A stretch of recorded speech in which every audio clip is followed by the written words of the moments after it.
talk on the TV. Somali boy count cash, move sneaky. Paper in the daycare, paper in the kitchen on the phone, different story, different vision. Every office, cousin got position. Every meeting, bro, I got a mission. Smile for the photo, suit look clean. Under the table, whole crew eat green. Somali scam king, hey. We run that, 8 bill gone, they can't get none back. On God, every hustle, every angle. Comrade, Kylo, say, flip it, untangle. Somali scam king, talk sweet, walk me in, dress code halal, money so hot I'm clean. Rebeat, sign here, that's the anthem. Whole block eating off the big boy scams. Damn, damn, damn, damn. Somali scam king, Somali scam king. Talk sweet, talk sweet, talk sweet. Somali scam king. Talk sweet, talk sweet, talk sweet. Somali scam king. Talk sweet, talk sweet, talk sweet. Somali scam king. Freedom fighters, now they fight with spreadsheets. Laptop louder than the sound of the streets. Grand after grand, feeding all the kids. Outside parking lot full of new whips. Charity, trucking, fake school, fake farm. Whole application like reading the charm. Refugee program, we help, we care. Back in Saxon, we just spit the shit. Comrade Carlos in the must front row at the door prayer. Plan where the funds go, one file here. One shell company there. By the time they notice, we in the air. Somali scam king. We run that 8 bill gone, they can't get none back. On God, every hustle, every angle. Comrade Carlos, say, flip it, untangle. Somali scam king. Talk sweet, walk mean, dress code halal, money so hot I'm clean. Habibi, sign here, that's the anthem. Whole block eating off the big boy scams. Damn, damn, damn, damn, damn. Somali scam king. Somali scam king. Talk sweet, talk sweet, talk sweet. Somali scam king. Talk sweet, talk sweet, talk sweet. Somali scam king. Talk sweet, talk sweet, talk sweet. Accent heavy when the deal go through.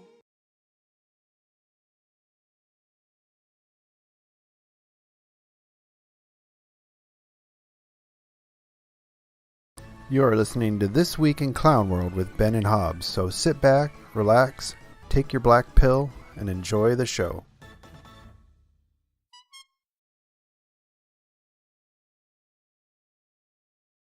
This Week in Clown World with Ben and Hobbs. I'm Hobbs, he's Ben, you're in Clown World, and what a honky new year. That's one way to put it. I mean, dang, we took a little sabbatical, and we came back with enough stuff to fill 3 shows if we wanted to, with everything going on. You are not kidding. So we had all of these things happening in the world, but probably just to kind of kick everything off for the brand new year, brand new war. Ish, I guess. I mean, would you even call that a war? I mean, what's Putin call his special military action? And Yeah. It's an actual war. Yeah. People are saying this is a war, and I think this is actually a special military action. I think we out Noriega'd ourselves on this one. This was a parallel that I was drawing last night in the middle of the night when everything started popping off. I was getting kind of sleepy-eyed and about to roll over and go to bed, and I hit refresh on the Twitter feed, and all of a sudden I'm seeing like, oh, the U.S. is actually doing things in Venezuela, and then the group chat popped off, was like, hey, are we doing things in Venezuela? And I'm sitting there looking through Twitter, I'm like, oh shit, this isn't like drop a couple of bombs on a military target and call it a day. No, they hit a lot of things surgically, and then had the Chinook helicopters come in low and slow, fast rope down onto Maduro's roof, black bag him, and then did him out like 30 minutes later. And right. I think these second-rate countries are finding out what 30 years of perpetual warfare plus all the information that we're gaining in the Ukraine is done for the military. Well, there's that way of looking at it, but I've also seen a couple of other people state that when you take a look at just how fast, precise, low intensity, and with perfection our SF pulled this off, it makes you realize that the last 25 years of war in the Middle East was an intentional choice to be that way. Venezuela had military aid as well as direct military sales from places like China, Iran, and Russia. They had the S-300 anti-aircraft defense batteries, which are like Russian state-of-the-art. And one of the things that I'm seeing is being postulated is that, yes, they had all of these things, but they were all being manned by a ghost army. Like, the people to actually put them into use were not there. They do not Right. exist.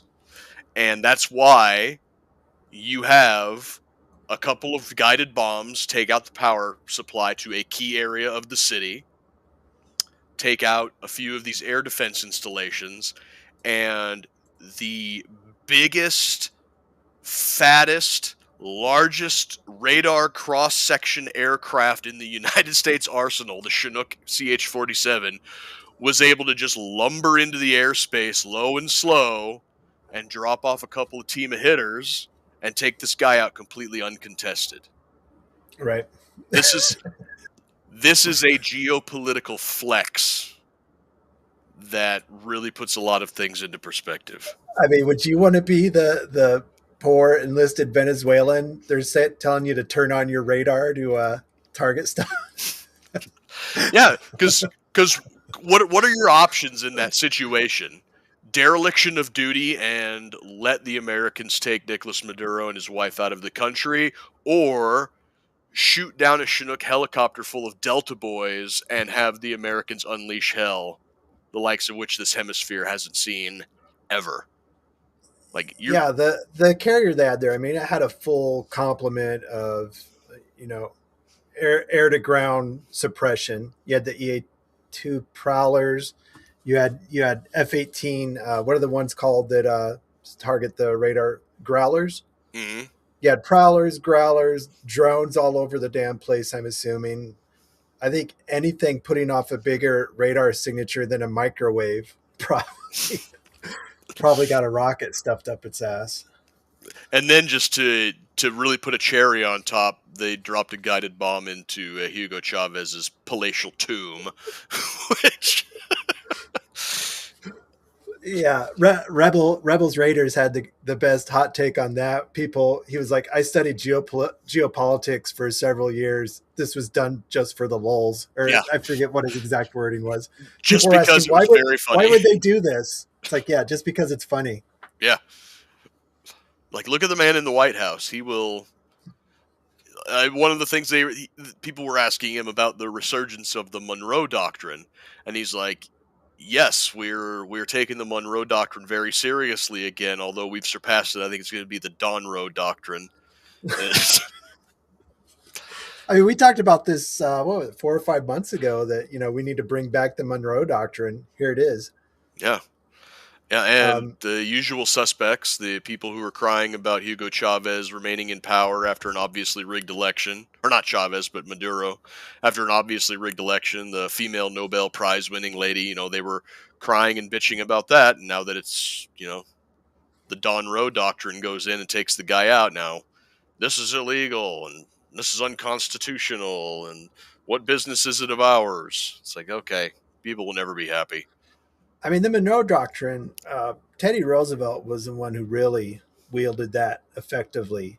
And to no surprise, the guy that killed the Monroe Doctrine the last time, 2 times ago, was Franklin Delano Roosevelt. No surprise.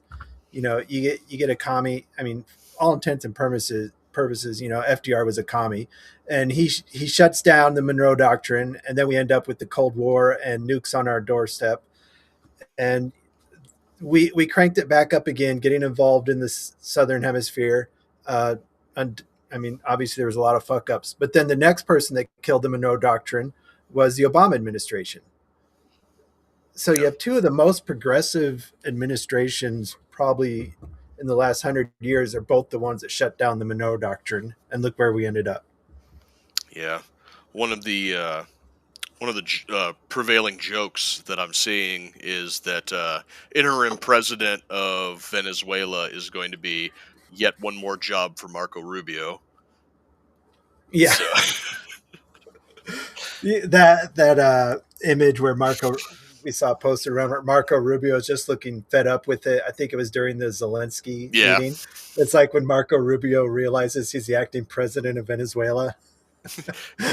And the governor of Cuba, and the governor of Greenland, and the Shah of Iran. Like... just Jared over here said, Chinooks are not slow, brother. And then 308 supremacists. They also use the F-35's advanced sensor package as high-speed AWACS. That's pretty cool. Yeah. I know the Chinook is not slow. The Chinook is actually probably the fastest helicopter in the inventory. But if you watch some of the videos, they were going in low and slow. And it was a full moon.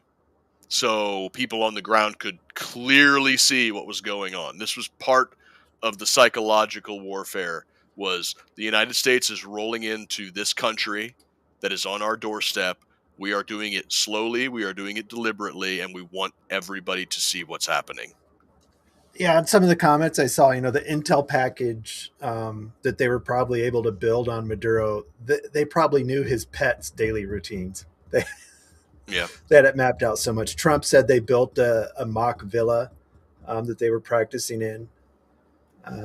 So yeah, it was, and also the hate being thrown at the Navy SEALs is.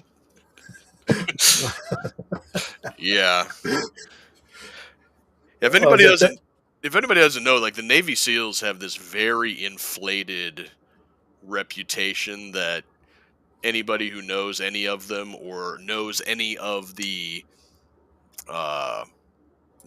rival SF units will know that the Navy SEALs, before every operation, it's kind of joke that they've already got a book deal penned out and 2 or 3 movies that they're going to make about it. Whereas you got Delta, which is the ones that pulled this off. Their motto is literally the silent professionals, where it's like, we're going to do what we got to do, and we're not going to, suck our own dicks about it. Yeah, well, if Navy SEALs had did it, there'd be 30 deaths. Maduro wouldn't be captured, and there'd be 3 podcast appearances lined up already. Yeah. Helicopter would have been shot down.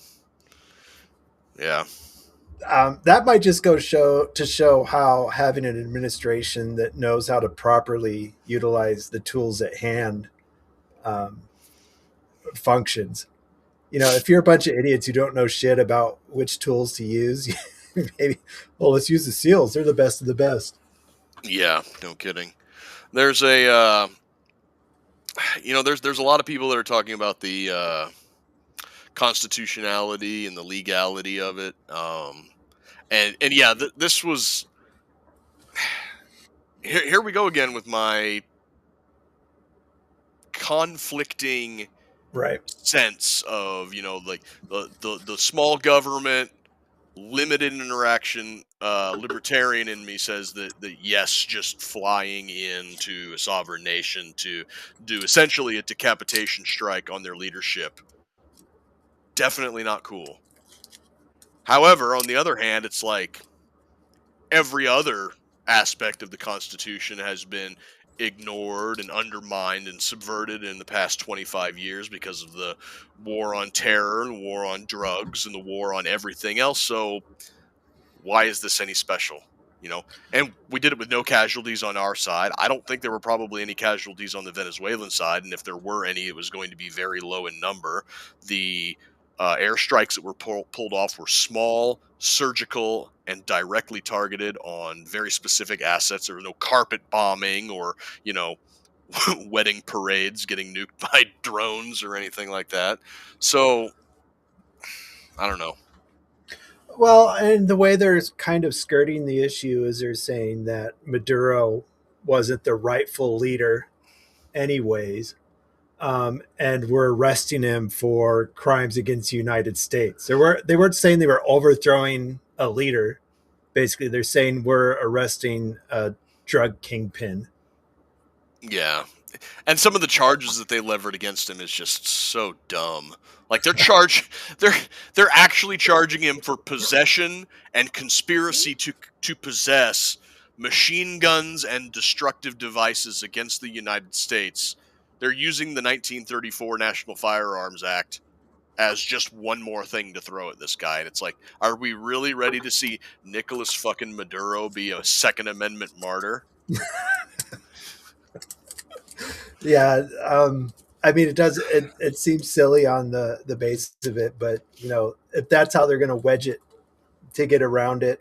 And, speaking of that, how they're saying he wasn't the rightful leader. I mean, who's going to take over now is the next big question.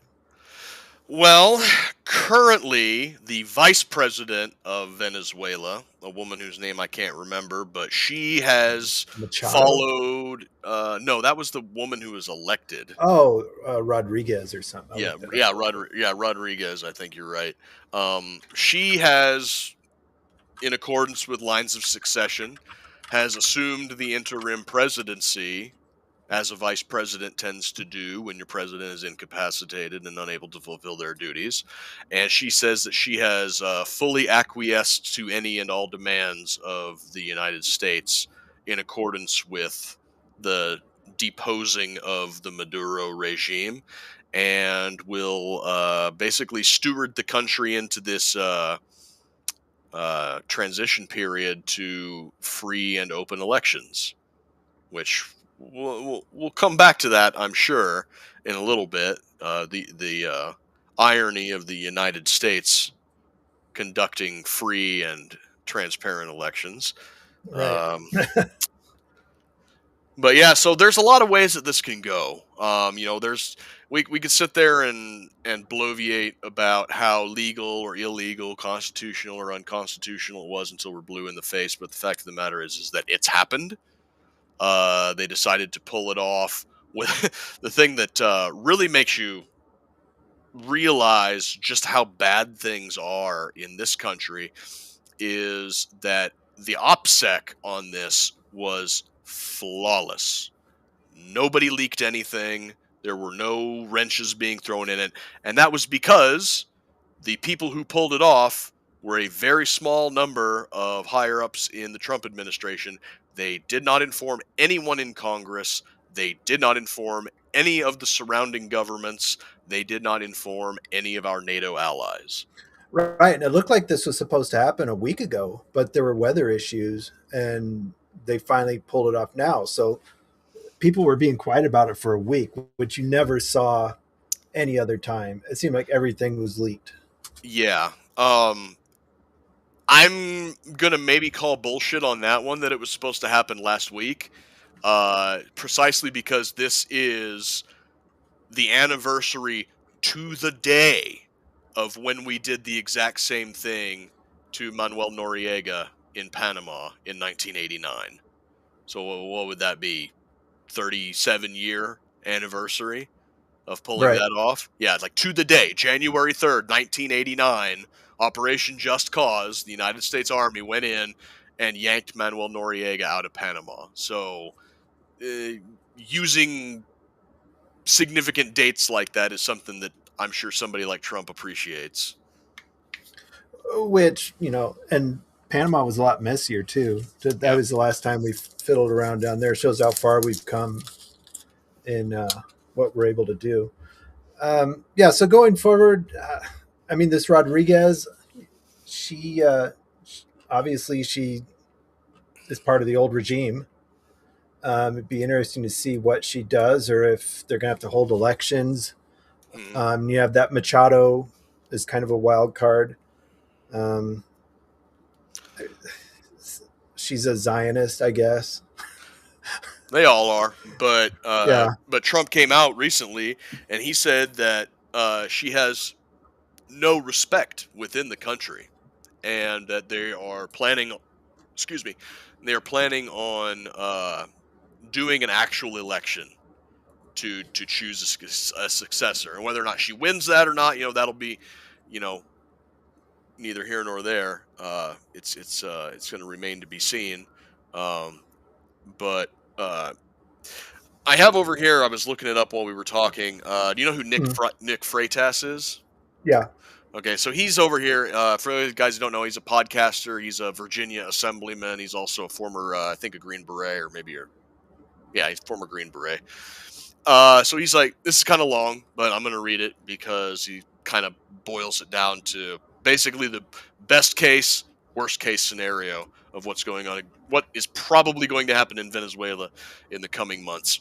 So he says, there's a lot to analyze, but with what we currently have, here's a Venezuela best and worst case scenario thought exercise. The purpose of this exercise is to simply analyze some of the more obvious possible concerns and benefits. Best case, Limited U.S. forces are required to help local military and law enforcement maintain security while secure elections are held. The Venezuelan people overwhelmingly support an anti-Maduro government, giving it legitimacy. U.S. assists in the management of the oil industry, leading to funds available to keep military and police forces paid and working for the elected government. Once it's been established the new administration has adequate support, foreign investment as well as investment from the Venezuelan diaspora leads to an increased economic performance, which creates an increase in access to goods and services benefiting Venezuelans. Maduro cartel forces are marginalized as they no longer have access to oil funds or assistance from Russia and China, relying exclusively on drugs to finance operations in an environment far harder to manufacture and transport at scale. Their funds are insufficient to mount serious operations or pay off government officials. They are relegated to smaller level drug operations more in line with criminal operations and insufficient to destabilize the government. Military operations against these groups are carried out primarily with Venezuelan forces advised by entities like 7th Special Forces Group. China, Russia, and international terrorist organizations have lost their foothold in Venezuela. Other hostile nations and organizations are now convinced the Trump administration will use surgical strikes to great effect, which greatly impacts their decision-making process. Within 12 months, the Venezuelan government is running effectively, the economy is experiencing reasonable growth, and opposition forces have been relegated to drug operations in rural areas of the country at minimized levels. Now, the worst case. U.S. forces now have to be deployed en masse to secure Caracas in order to facilitate the incoming administration. Additional forces will be required to secure U.S. technicians required to manage the oil production. Maduro cartel forces secure large amounts of military hardware and explosives and fall back to more defensible terrain and selectively target U.S. forces and the oil industry in order to influence American press and voters. In addition to operations against U.S. forces, internal divisions between anti-Maduro political parties start to take form as organizations vie for control of the government. As terrorist and insurgent operations increase over the next couple months, the Trump-backed administration loses credibility with the population, and the U.S. is forced to deploy additional forces to assist. Oh, I lost it. Hang on here. To assist with security. In addition to troops, the U.S. is forced to expand significant resources to ensure that the Venezuelan military and law enforcement entities are not enticed to join other forces or to engage in corruption to supplement their pay, subsequently losing faith with the civilian population. Attacks on the oil industry in Venezuela leads to delays in production and delivery of product to market at profitable prices, which further increases the cost to the U.S. to maintain security and erodes support for the administration. In order to defeat rebel groups, U.S. forces have to deploy more combat troops as casualties in urban and rural areas increase, and rebel groups receive outside funding and training from groups instructing them on roadside bombs and other tactics. Increased casualties and expenses leads to negative election results for Republicans as Democrats position themselves to take advantage of increased U.S. costs. A new U.S. administration leads to further eroding of trust in the Trump-backed Venezuelan administration as opposition groups seek to replace the U.S. puppet government in Caracas. A Democrat administration removes all U.S. forces, and Venezuela descends again into corruption and political infighting, with countries like China filling the void and playing a more aggressive role in the region. So there it is, scenarios for best and worst case. Yeah, I don't understand why Venezuela seems to be so resource rich and can't seem to process it. What I see, you've got the oil stat. They've got like 300 billion barrels of untapped production. It's, I guess they call it sour crude, where it's harder to process, but um, most oil companies are able to do it.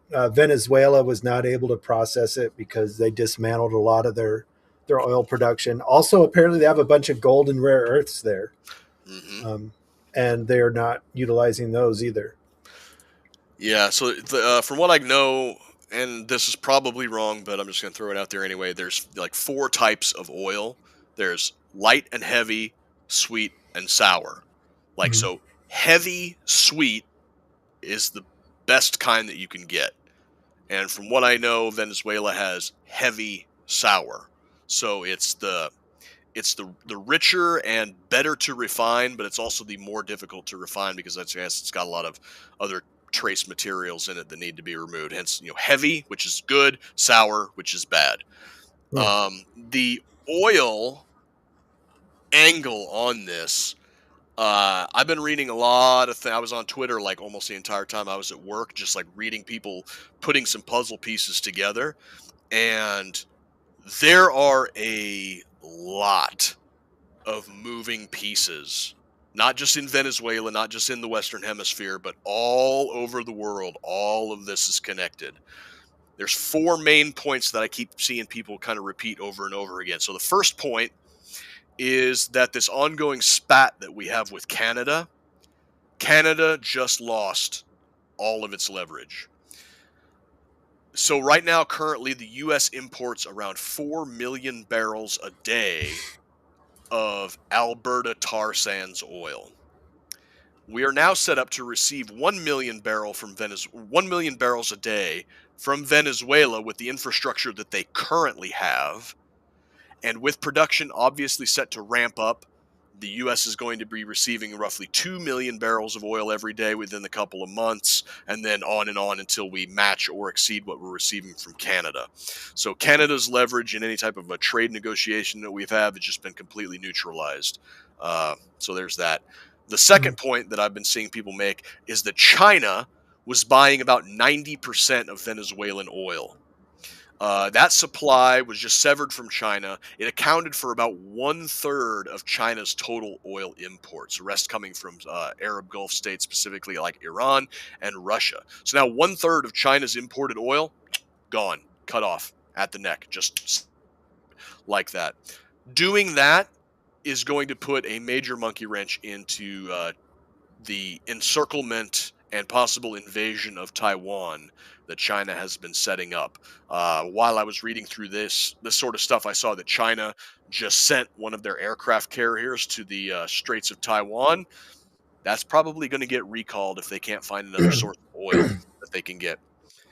The third point is that with the U.S. controlling Venezuela, which is the largest untapped oil reserves in the world, and being tightly allied with Gulf states, specifically Saudi Arabia, the United States essentially controls 50% of the world's oil reserves. We could negotiate the cost of oil down below $50 a barrel, which would completely cripple Russia's economy. Selling oil specifically to Europe at this point, which is crazy because Europe is fighting a war in Ukraine, but selling the oil to China and to Europe at an increased inflated cost is what's keeping Russia's economy floating right now. By negotiating a sub $50 a barrel oil cost, Russia has been completely taken off of the board economically.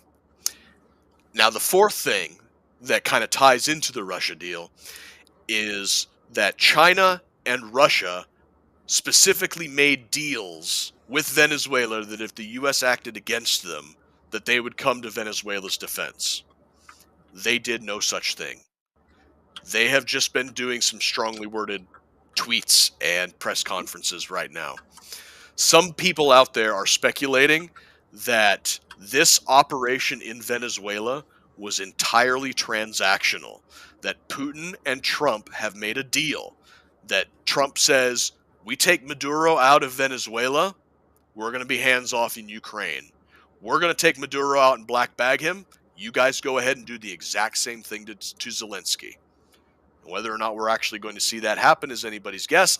I don't know if the Russians have the sort of finesse. I don't know they could pull it off. I don't think they could. We'll have to see what goes forward in the next. The transactional nature of the Venezuela black bagging, I think, is probably the least plausible. Well, and there's a couple of conspiracy theories floating around too. This one, I kind of think that, maybe this whole Maduro thing is just a horse and pony show. He's going to end up in Russia. Russia will give some sort of, concessions for releasing Maduro. Assad is over there. Why wouldn't Maduro end up there with some sort of concessions? Yeah, it's a possibility. Also, the other thing too that I saw is that Maduro, the reason they knew so much about what Maduro was up to is because he's a CIA plant from the old guard that was running the CIA and the deep state, so they knew everything about him and what he was up to. Yeah, it's a possibility. One of the things that I'm also seeing is that they're expecting Maduro to turn essentially state's evidence and blow the whistle on Dominion Smartmatic, the voting machine company that many people suspect is the reason that his predecessor Hugo Chavez was ever put into power in the first place. Dominion Smartmatic has also been accused by many people here in this country of voter fraud. A lot of the shady things that went on in both the last election and the 2020 election have been kind of singled at the voting machines, in addition to a lot of other stuff that Who was was the caused. guy? Maduro's intelligence chief came out. What he got sentenced, but he had that open letter. You know what I'm talking about? Came out last month, maybe. Possibly. It was an open letter to Trump. They put it in the Washington Post, just talking about everything, the drug trafficking going on in Venezuela. And you know the CIA plant might hold some water with the last CIA regime we had. They used to hold the Antifa festivals were in Venezuela. Mhm. You know, you had Antifa people from all over the world going to Venezuela for their big Antifa celebration. Well, you expect a sort of performative anti-fascism in a country that's run by a communist, because that's their revolution counter-revolution dichotomy that they got to use to kind of stay in power. I mean, that was the puppet of the last administration was Antifa. I mean, they basically took their orders from whoever was running the show. We still don't know who it was. It wasn't Biden, but they were the ones directing them. Yeah, there's I saw a thing on Twitter, a guy by the name of Andrew Blanca, who has some pretty good clips. If you guys want to go, it's, I think, I don't know what his handle is on Twitter.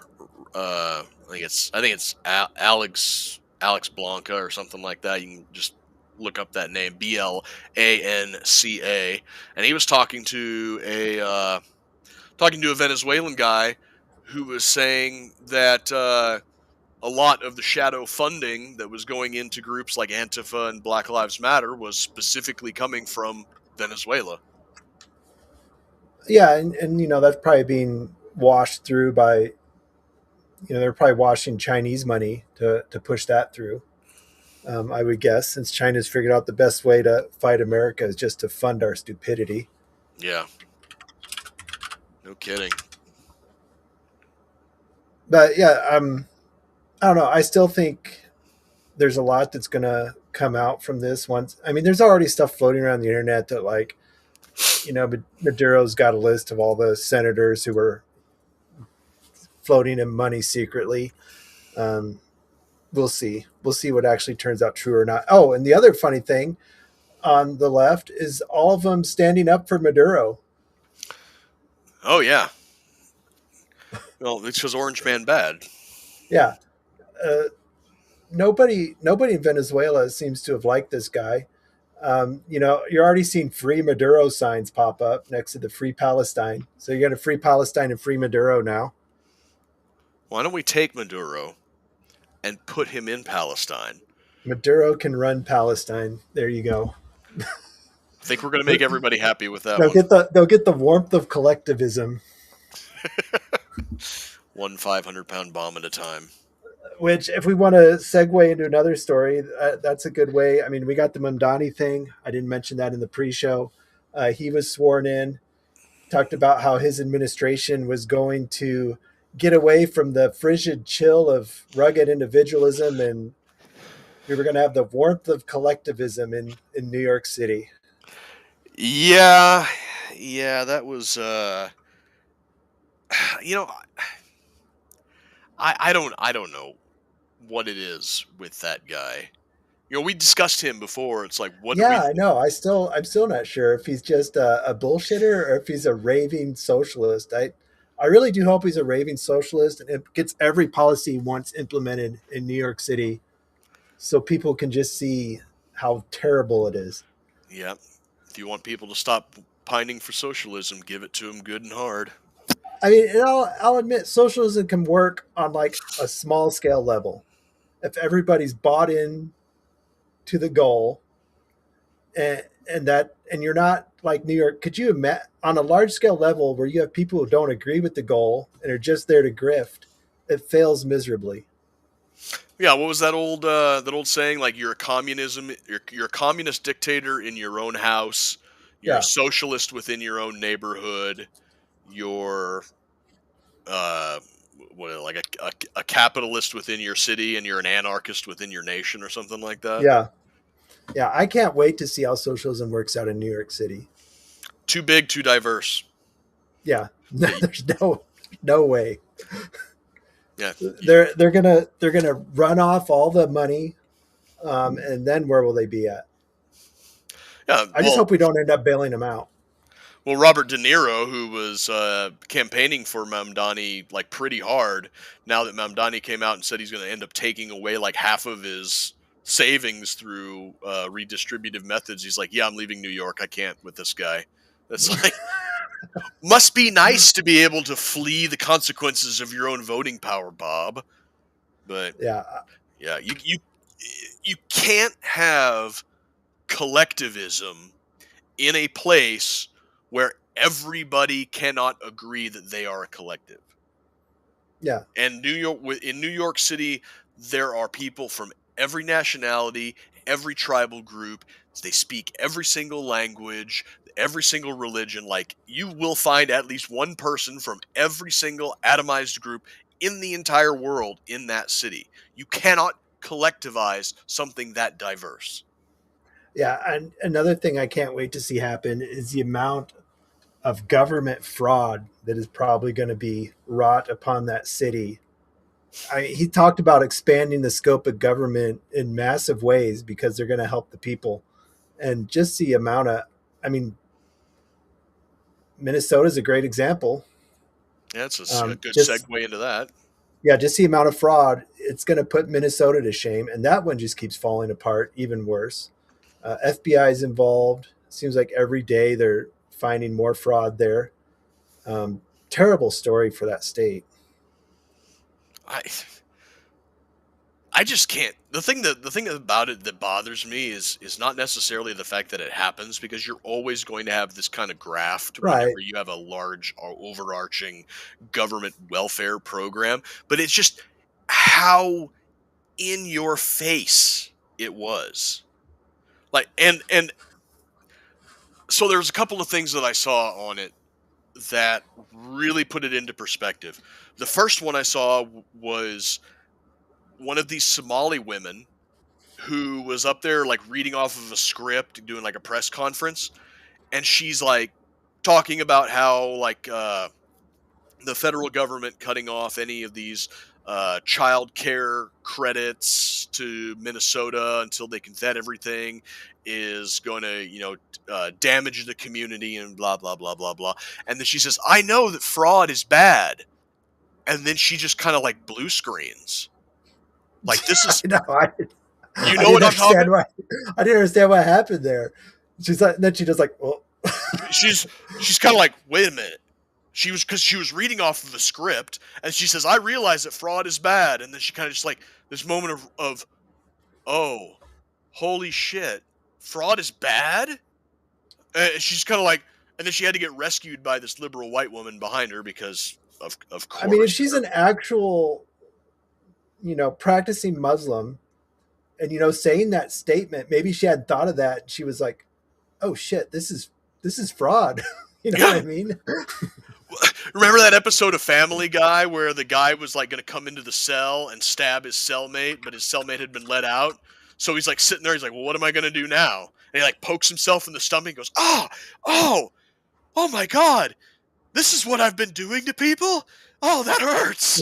I can't believe it. It's like the realization, that stabbing somebody hurts. I mean, It's the same thing as this woman realizes that fraud is bad. And yeah, it's like I said, it's like she's had this complete like, oh my God, fraud is bad. here's the key Quran theme on fraud. It says right here, they have an entire chapter focusing on fraud. It warns that such people will face a mighty day of judgment, their deeds recorded in a register leading to hell. Well, That, like I said, some of these Somalis, I don't think they even realized what they were doing was bad. no, they don't. And that's the cultural difference. They saw an opportunity that was open, and they think that they are smart because they took it. They see us as stupid for not taking that opportunity, when the reality is that taking that opportunity does not even cross a Western person's mind, because we have a concept of fraud and personal property, as well as taking something that is not there. Like, one thing that I saw the other day was a guy talking about how he was roommates in college with a Filipino exchange student Mhm. who came from money, and had no need for charity or anything. But one day his Filipino roommate comes back with like 4 or 5 bags of groceries, and the guy's like, "Where did you get all that at?" And he's like, "Oh, they're giving it away down at this building a couple blocks away." And he's like, "The food bank?" And he's like, "Yeah, they're just giving it away."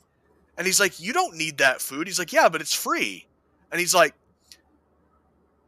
they realize that it's free, but they do not realize why it's free. It's not for you, it's for people in need. And when he actually explained it to his Filipino roommate, the guy was like, "Oh shit, I thought they were just giving away free food and people were just turning away free food because they're stupid." It's like, Mhm. no, no, dude. The other thing that I saw today was people making light of it, where people like putting on clown makeup, and it's like me getting ready to go to my 9 to 5 job when I should have just opened a Somali daycare. And one person was like, "Yes, it's important that we make light of this, otherwise we're going to drive ourselves insane or whatever." But the person was like, "But look at it from a different angle. Would you, as a German or Anglo or Scandinavian descended American citizen, would you trade places with any of these Somali scam artists? In other words, would you be able to look at yourself in the mirror and sleep at night knowing that you grifted this hard off of the American taxpayers, who are waking up at or going to work at 9 o'clock in the morning and busting their ass paying about half of their paycheck to the government?" It's like, of course you wouldn't. Right. Yeah, and that's what I think happened to that lady. I think she just she just had a dawning that I'm going to guess she must have been a decent person to realize at that point that it was fraud, and she was like, "Oh fuck, Yeah. I might be going to hell for this." The other thing is they're finding, you know, pictures on the social media of some of these daycare owners that are talking to the media, and like one of them he's posing in front of a Porsche. He's got like a $3,000 handbag. The internet sleuths zoom in on stuff and figure it out. Um, Another one was, and one of the owners was talking to the media. He was wearing like $3,000 glasses.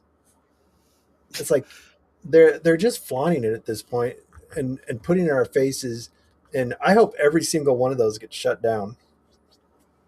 Yeah. And they're starting to look into other states too. I'm in some groups here in Nebraska. They're every, you know, everybody's internet sleuthing every Somali daycare in Omaha, figuring out how much money they get and if they're actually open. Uh, Nick Shirley, hats off to that guy for being an actual reporter. And did you see when you know, when the mainstream media got a hold of this story, they didn't try to refute what Nick Shirley was saying. They were trying to make Nick Shirley look like a scumbag who was lying. Well, that's what you got to do, right? Yeah. And he even went back to that daycare and investigated again after they said they're. And here's what really pissed me off. One of the big stories going around saying on mainstream media was like, Nick Shirley is lying was they spoke to one of the daycare owners, and the daycare owner said, "No, we're not fraudulent." What? Yeah. That was what cleared their name. You got something we need to share here?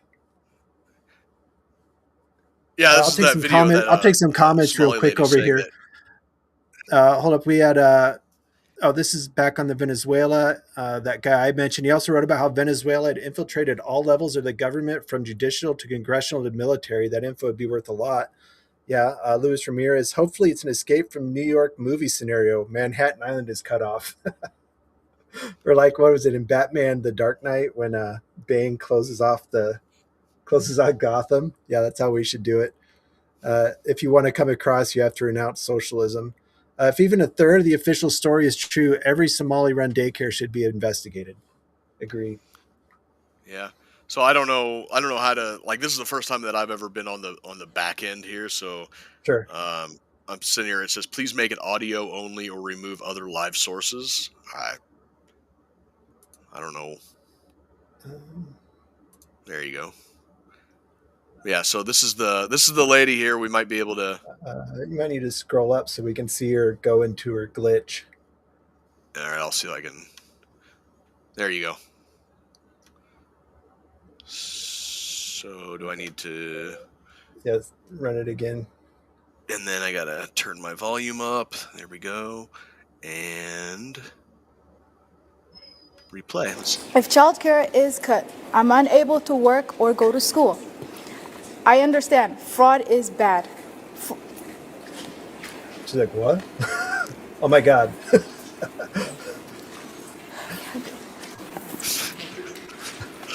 This. This.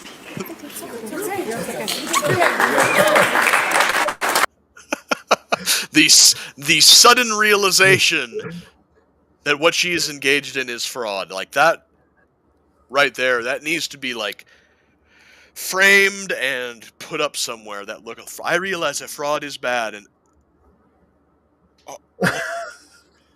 stabbing people hurts them. Right. Well, I don't know. We'll see. We'll see how that shakes out. Oh, we got a special guest. I guess so.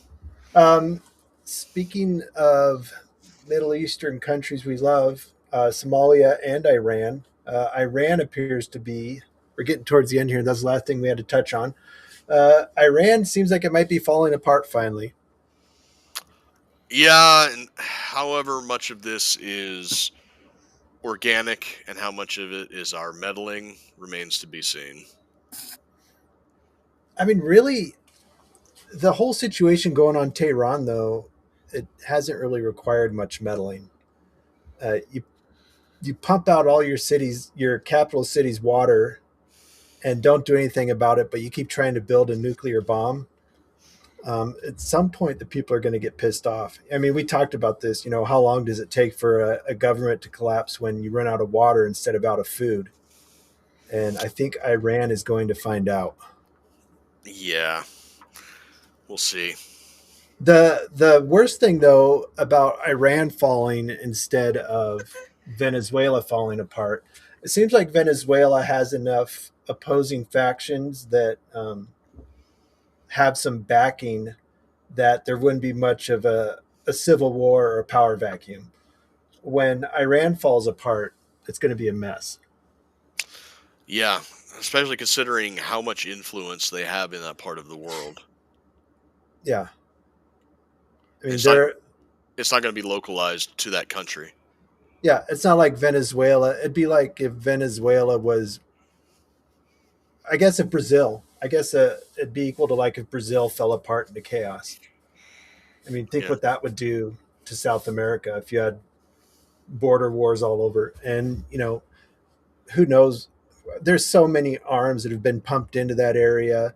There's blood feuds between Iraq and Iran. If Iran falls apart, who knows what factions will take over? Yeah, this goes back to the thing that I was talking about a few weeks ago, where it's something like Iran is unique amongst those parts of the world because they are ethnically Persian with an Arab religion and culture that's been forced onto them.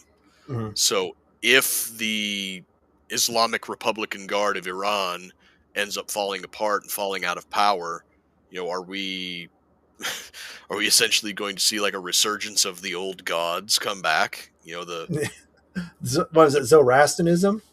Yeah, Zoroastrianism and as well as all the other like neo-pagan religions and whatever that they have over there. Maybe Islam falls apart, maybe it falls out of favor, maybe it transmutes into some other kind of sect that's beyond Shia and Sunni. Who I knows? think it's one of the only theocracies left in the world, isn't it? I mean, if you don't count the Vatican. I mean, most of those Middle Eastern countries over there are Islamic, Right. but as far as like being ruled by a cleric, Yeah. maybe.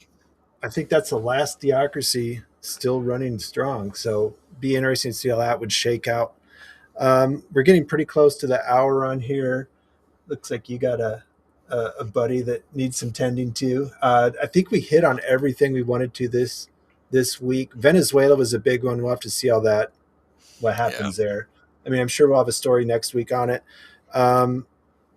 We've got the next 2 weeks that we'll be having shows, and then I'm going to be gone for another week. So make sure that if you're wondering where the heck we are, that's what it was. We were on a sabbatical last 2 weeks, but like I said, next 2 weeks we'll be here. So check us out, roads2liberty.com for merch, roads2liberty on YouTube. Thank you for everybody following us on YouTube. It put us above a certain follower count. We got a bunch of unlocks on our YouTube account for that. Also, Roads and Number 2 Liberty on Rumble. I saw some of you over here. We had some comments from Sperm Banks MD on Rumble. He was thanks for checking us out, Sperm Banks MD. Hopefully your business is going well. Also, you can find us on alexjonesstore.com/R2L, correct? Yep. Shoot, we didn't even get into that controversy that took a back burner, but maybe we'll hit on that next week if it's slow. Yeah. And also R2L Pod at R2L Pod on Twitter. On Twitter to find us on X. And thanks for joining us. We will see you next week. We really have to. I said we really have to figure out how to start streaming do a over handle? Twitter. Can't we? Yeah, and can we do a handle change on there too, or something? We'll figure that one out too. So thanks for joining us. We will see you next week, and stay honky. Honk honk. I don't know where my horn's at. He's got his hands full. Yeah.